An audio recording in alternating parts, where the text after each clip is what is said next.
what's up guys? Welcome back. In this video, we have to find what the growth or decay rate is for each of these functions here. So it's going to be either one or the other. Function's either going to be growing or it's going to be decaying. Now, in general, you may want to write this down. This is what a growth or decay function is usually going to look like. So you're going to have a final amount. It's always going to equal an initial amount or an initial value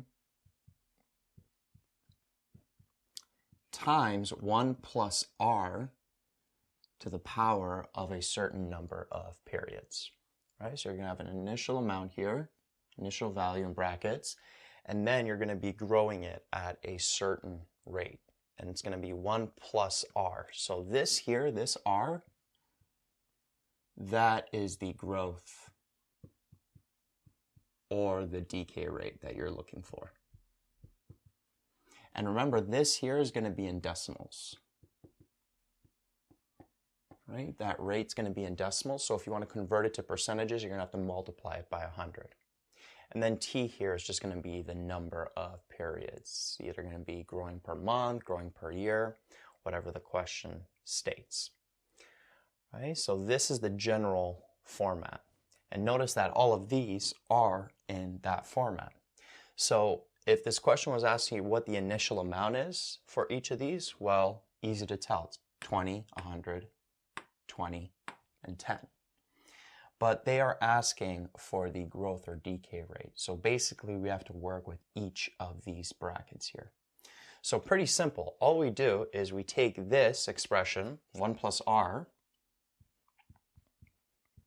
and we make it to, equal to each of these brackets. So starting with this one, we make it equal to 1.12.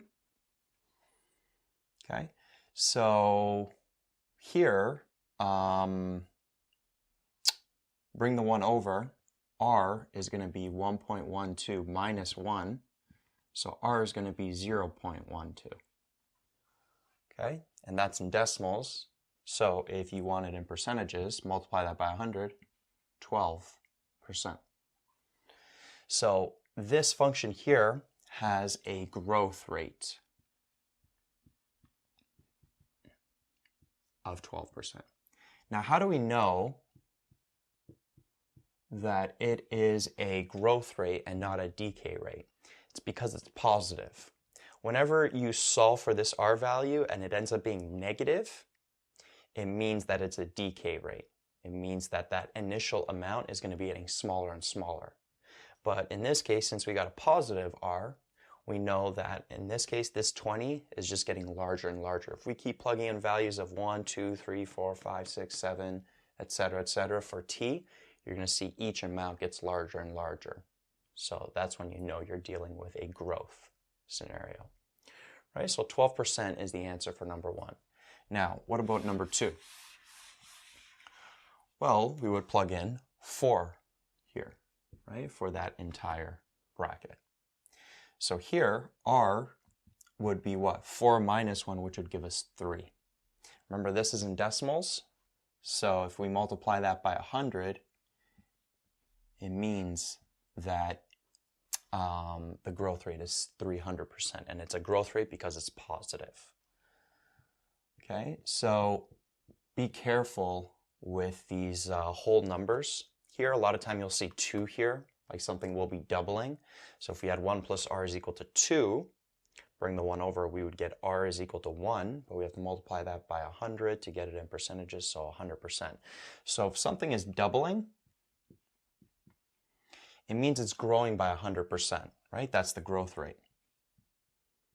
Right? So let's say you start with 100 and 100 is doubling, then 100% of 100 is just 100. So you're adding another 100 on top of that. Right? So if something is doubling, growth rate is 100%. If something is tripling, right, growth rate would be 200%. If something is quadrupling, like in this case, growth rate would be 300%. Right? So the growth rate is not 200% if it's doubling. That's a common mistake students make. They think that doubling means that this has to have a 2. but 100% growth rate means that you're adding another 100% of whatever you're working with, means that it is doubling. So just be careful with that. You're always subtracting 1 because of that 1 plus r. Okay, moving on to number 3, we got 1 plus r is equal to 0.75. And notice here, r is going to be 0.75 minus 1, so r is going to be negative 0.25. Multiply that by 100, negative 25%.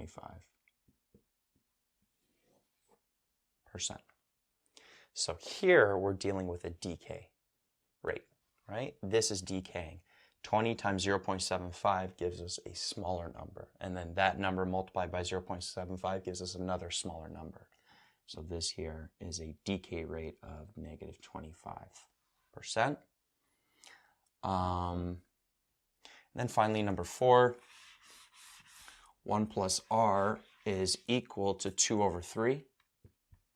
So r would be 2 over 3 minus 1, which would be like minus 3 over 3, which would give us negative 1 over 3. So this is a fraction in this case. If we multiply that by 100, r would be negative 33.33%.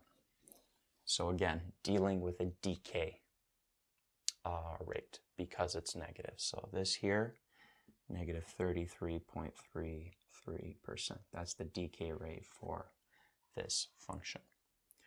Right, so pretty simple. You want to take these functions, take these brackets, make them equal to 1 plus r, solve for that r. If it's positive, it's a growth rate. If it's negative, it's a decay rate. And remember that r is always going to be in decimals. So if you want to get the percentages, got to multiply it by 100.